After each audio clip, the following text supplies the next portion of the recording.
Bus Transputra Fajar yang mengalami kecelakaan pada Sabtu 11 Mei lalu mengakibatkan 11 orang tewas dalam kecelakaan ini. Terungkap bahwa bis ini tidak layak untuk beroperasi. Untuk mengetahui lebih lanjut, kita sudah bersama dengan Bapak Ahmad Yani yang merupakan Direktur Lalu Lintas Jalan Ditjen Perhubungan Darat Kemenhub. Selamat sore Pak, atas kejadian kecelakaan lalu ini yang memakan belasan korban. Apa catatan dari pihak Kemenhub setelah investigasi yang dilakukan? Ya, terima kasih Mas Tizar. Dari hasil investigasi yang dilakukan KNKT, hasil sementara bahwa KNKT menemukan beberapa hal yang terkait. Yang pertama adalah terjadinya perubahan bentuk kendaraan dari sertifikasi uji tipe yang ada tahun 2006 dan terakhir kondisi sekarang itu sudah sangat jauh berubah bentuknya. Ini juga menandakan bahwa kendaraan ini sudah mengalami beberapa perubahan. Nah, di samping itu juga setelah dilakukan terhadap analisis terhadap administrasi perizinannya, bahwa mobil ini adalah berstatus sebetulnya mobil AKDP, Bapak Ibu sekalian. Nah, kemudian digunakan sebagai angkutan pariwisata. Nah, ini tentunya juga memberikan dampak terjadinya kesalahan operasional di dalam pelaksanaan perizinan. Nah, yang terakhir setelah dicek oleh KNKT juga terjadi korosi pada struktur bodi karoseri maupun juga terjadi kebocoran pada sistem rem. Nah, inilah yang menyebabkan mungkin kendaraan itu remnya blong pada saat turunan. Padahal turunannya itu 10%. Gradiennya masih, saya kira masih ambang batas yang cukup aman kalau kendaraan itu memang layak jalan. Saya kira itu, Mas. Baik, Pak, kita mengetahui bahwa di banyak kasus memang kita baru mengetahui bahwa bus itu tidak layak untuk jalan itu kan setelah kecelakaan seperti ini, Pak. Dalam kasus ini kita tahu bahwa operasinya dianggap sudah tidak layak, kemudian juga dinyatakan sang sopir sendiri mengatakan bahwa ada rem blong 2 kali. Nah, sebenarnya pengawasan seperti apa sih Pak sampai kemudian kita mengetahui bahwa sebuah bus ini layak jalan atau tidak, dan bagaimana kemudian pengawasannya di lapangan, Pak? Ya, kalau pengawasan memang kita tidak bisa sepenuhnya melakukan pengawasan setiap hari di lapangan. Tetapi pengawasan yang paling utama biasanya dengan mudah kita lakukan adalah bahwa bus tersebut mempunyai perizinan yang masih hidup, ya, di mana perizinan tersebut pada hakikatnya adalah perizinan yang diberikan pemerintah itu adalah diberikan kepada perusahaan-perusahaan yang memang sudah mumpuni dan memenuhi persyaratan. Biasanya itu yang dilakukan untuk menerbitkan izin. Nah, izin itu adalah harusnya izin untuk angkutan pariwisata. Nah, kalau dilihat umurnya, maka umur angkutan pariwisata itu harusnya adalah 15 tahun. Setelah 15 tahun, maka dia harus tidak beroperasi lagi untuk angkutan pariwisata.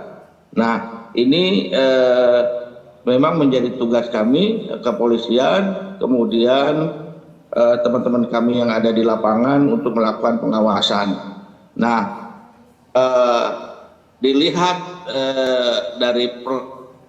dari yang dilakukan oleh rekan kita ini dari perusahaan ini, mereka tidak mengurus izin pariwisatanya. Sehingga kita kesulitan juga gitu. Ini banyak nih biasanya main-mainnya di gray area yang aturan hukumnya terlewatin gitu. Baik. Artinya bahwa kalau misalnya ini izinnya sudah tidak ada, apakah itu juga berpengaruh pada kualitas kendaraannya, Pak? Kualitas kendaraan apakah kemudian layak atau tidaknya juga kita tidak bisa melihat, Pak, dari perizinan ini, atau bagaimana, Pak? Ya, bisanya pada saat kita lakukan deteksi di lapangan, tapi kan tidak tiap hari juga kita melakukan pengawasan di lapangan gitu kan. Oleh Oke. sebab itu memang yang paling gampang adalah kita bisa mengetik nomor kendaraan itu apakah layak jalan atau tidak melalui aplikasi yang ada di perhubungan darat. Itu bisa kita lakukan. Baik, Biasanya kami melakukan itu juga di setiap tempat wisata, Mas. Sehingga kami tahu, oh ternyata bus ini sudah habis masa akhirnya, itu misalnya, atau perizinannya tidak diperpanjang dan lain sebagainya. dengan Itu banyaknya bisa langsung kasus-kasus ketahuan. kecolongan seperti ini Pak, adakah kemudian langkah-langkah lanjutan artinya Pak kalau misalnya kasusnya sudah banyak artinya kan harus ada evaluasi yang dilakukan ya Pak ya. Nah dalam hal Ya. ini adakah kemudian pengetatan lah yang dilakukan agar kemudian tidak terjadi lagi seperti ini Pak? Ya, pasti itu. Kami sedang berkolaborasi bersama-sama teman-teman kepolisian juga untuk menanggulangi masalah-masalah angkutan bus pariwisata yang seperti ini. Nah, beberapa waktu yang lalu kita sudah melakukan rapat, kemudian besok juga kita akan melakukan rapat kembali, di mana angkutan yang seperti ini, ya, angkutan yang sudah habis masa berlakunya maka tidak lagi diberikan plat kuning misalnya begitu. Nah ini contoh itu plat kuning adalah untuk angkutan umum, Mas. Sehingga nanti kita bisa langsung melihat, oh ternyata ini memang sudah bukan angkutan umum, jadi dia tidak boleh mengangkut penumpang untuk pariwisata.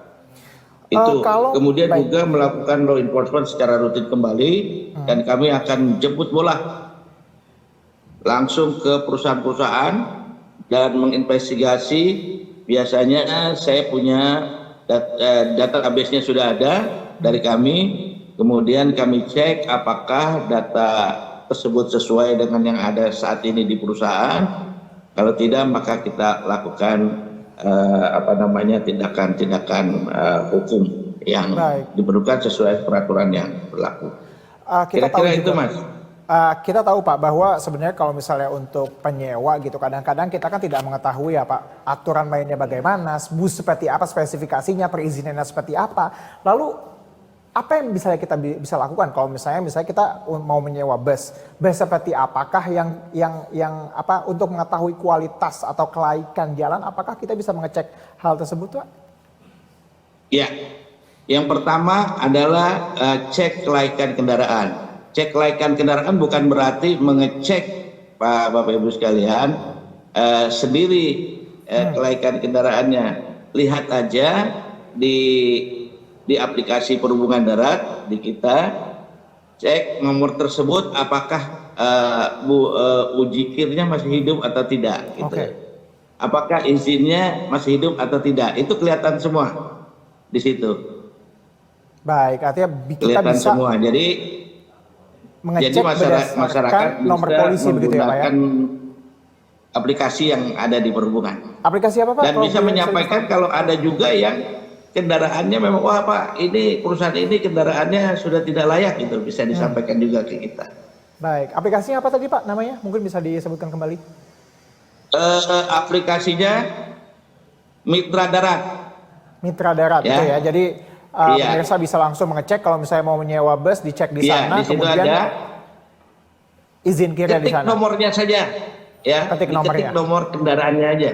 Baik, kadang-kadang itu memang langsung keluar apakah layak atau tidak. Baik, Pak, ini terakhir Pak, terkait dengan kasus-kasus seperti ini Pak. Kita tahulah namanya orang berusaha pasti kan bagaimana kemudian mendapatkan keuntungan dengan mengeluarkan modal yang sekecil-kecilnya, begitulah ya Pak ya. Namanya bus mungkin sudah usianya tua tapi masih digunakan. Nah, Kemenhub sendiri Pak, sanksinya seperti apa sih Pak yang diberikan kepada PO-PO seperti ini Pak? Ya, kalau dia menimbulkan korban jiwa, ya tentunya kita juga sebagai pengusaha harusnya punya tanggung jawab. Baik tanggung jawab material maupun tanggung jawab moral, tetapi memang harus juga dikenakan sanksi yang berat. Nah, kita akan mencoba, tadi juga teman-teman di Jawa Barat teman-teman kepolisian mencari apakah ada kesalahan manajemen di situ. Baik. Sehingga mereka beroperasi tidak sesuai dengan aturan yang ada. Ini bisa menyentuh kepada manajemen, bukan cuma sopir. Oke. Ini artinya unsur Bukan pidananya cuma bisa sopir. dikenakan ke manajemen gitu, unsur pidananya Pak? Iya, iya. Oke, kalau untuk PO-nya sendiri gimana Pak? Apakah ancaman untuk ditutup operasional izinnya itu bisa dilakukan juga Pak? Bisa dilakukan. Karena ini sudah menimbulkan banyak korban jiwa. Baik. Terima kasih atas perbincangan singkat kita Pak Ahmad Yani selaku Direktur Lalu Lintas Jalan Terima kasih, Dirjen Mas. Perhubungan Darat Kemenhub. Semoga ini menjadi kejadian terakhir dan evaluasi besar-besaran dinantikan ya Pak dari Dan pihak jangan Kemenhub. Terima lagi kasih Pak. terjadi. Terima kasih.